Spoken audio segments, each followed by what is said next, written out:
Now, sometimes I hear colleagues talk about this colossal loss of sovereignty.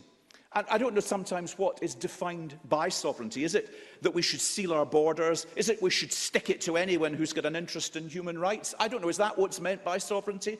Because for me, the day-to-day existence in my life, whether it be in education policy, whether it be in health policy, whether it be in economic policy, whether it be in taxation, is actually decided here or is decided at Westminster without, as far as I'm concerned, any great interference from Europe. In meaningful terms, the sovereignty of policy in this country rests with people in this country.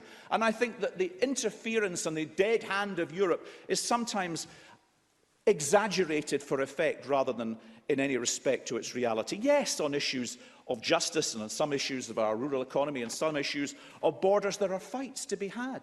But they are far better addressed by being in the European community and arguing our case, not biting off our nose to spite our face. What sort of Britain do I actually want to live in?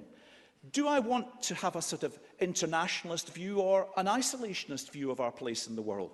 Do I want to see us withdraw from our friends and markets? Do I want to see us unpick relationships which have been developing really very rapidly with the other nations after so short a time within the European community? I came into politics to improve life for the generations that follow me.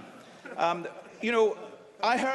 do look to one of the architects of all of, one of the 11 founding members, Winston Churchill, who in 1942, at the height of the conflict, said, "Hard as it is to say now, I look forward to a Europe in which the barriers between nations will be greatly minimised and unrestricted travel will be possible, in which Britain will have to play her full part as a member of the European family."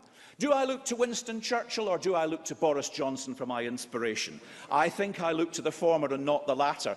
I'm going to be voting because I want to vote for a future that I think is the right one for my sons, for the grandchildren I hope yet to see. I want to be an internationalist, not an isolationist, and therefore I want to vote with all those others who wholeheartedly decide on June the 23rd that the right decision for this country is a vote to remain.